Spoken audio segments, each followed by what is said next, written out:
Bismillahirrahmanirrahim. Assalamualaikum warahmatullahi wabarakatuh. Apa khabar semua?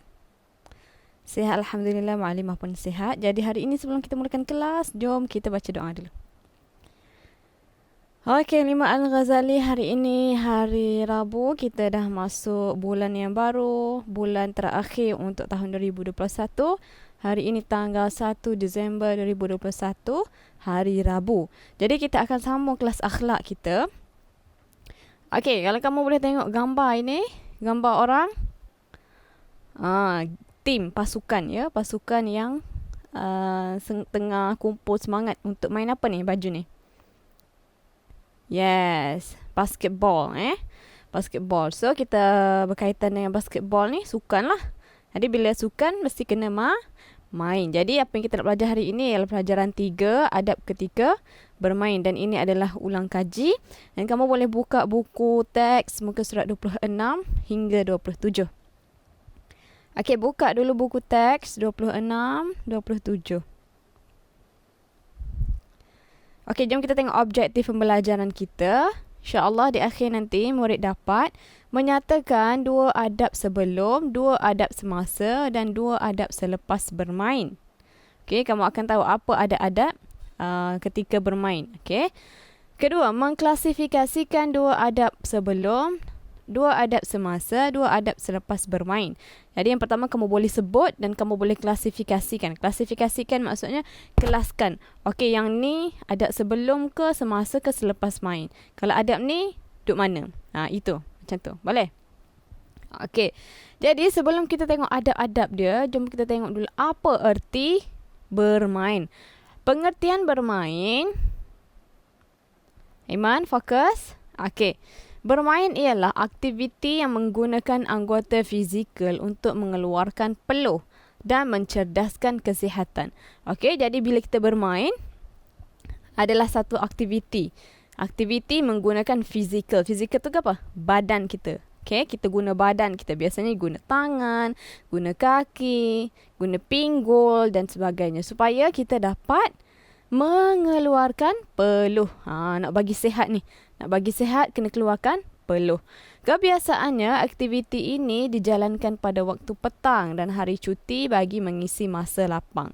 Jadi, bila kita bermain ni, kita nak mengisi masa lapang lah. Okay? Bukannya kita ada kerja, kita pergi main. Tak. Melainkan awak tu atlet. Bermain untuk negara, untuk negeri dan sebagainya. Kan? Jadi, kalau kita bermain biasa-biasa, kita main untuk isi masa lapang. Kalau masa belajar, kita belajar bersungguh. Tak, Irfan? Dah. Jadi, itu adalah pengertian bermain. Dan sekarang kita tengok adab ketika bermain. Okey, ingat ya, adab ketika bermain ada 3. Adab semasa sebelum, adab semasa dan adab selepas. Okey, ada 3 adab ketika bermain, sebelum, semasa, selepas. Jadi kita tengok yang pertama, adab sebelum bermain. Yang pertama, bersalam-salaman. Okey, kita dah jumpa member team apa semua, kita pun bersalam-salaman. Kalau learning, dia buat gini deh. Fist bump gini. Pak. Ataupun dia buat macam ni deh.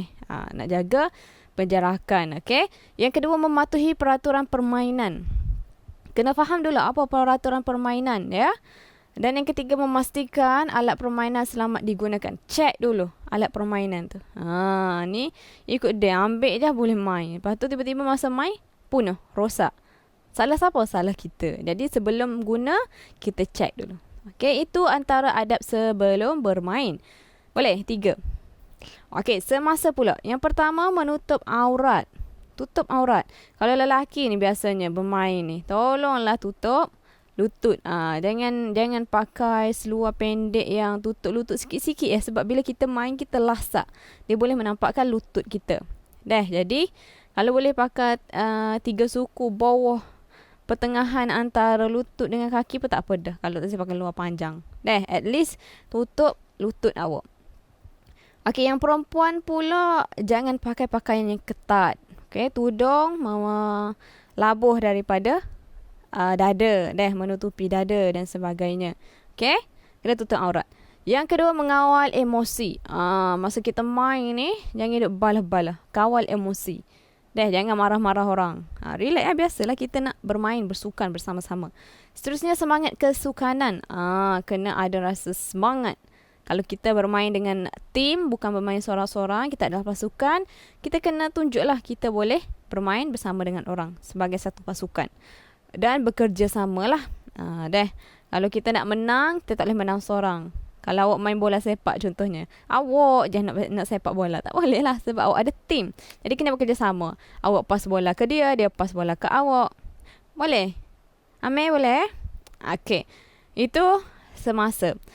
Yang ketiga, adab selepas bermain. Tidak berdendam. Ni biasa. Malam kita ada bola sepak. Siapa menang? KL. So KL tak boleh lah bangga diri dan Johor tak boleh lah rasa berdendam. Yang masalahnya bukan pemain yang berdendam, penyokong tu pula yang lebih-lebih. Tak boleh. Yang kedua, bermaafan antara pasukan. Jadi bila ada perlawanan dan sebagainya, dia akan salam lah selepas bermain. Itu adalah satu adab yang dipraktikkan. Bagus lah. Okay? Salam, minta maaf. Okay? Sebab kita tak tahu masa kita main tu mungkin ada yang kita tersakiti tanpa kita sengaja. Jadi kita minta maaf. Okay? Ketiga, menyimpan alat permainan selepas bermain. Okey, ni biasanya kalau awak main sendiri-sendiri harta awam ataupun main barang sekolah, simpan dekat tempat dia. Biasanya dekat store lah. Boleh? Okey, yang terakhir, menerima keputusan permainan dengan hati yang terbuka. Tak boleh rasa, geramnya, patutnya kita menang tadi.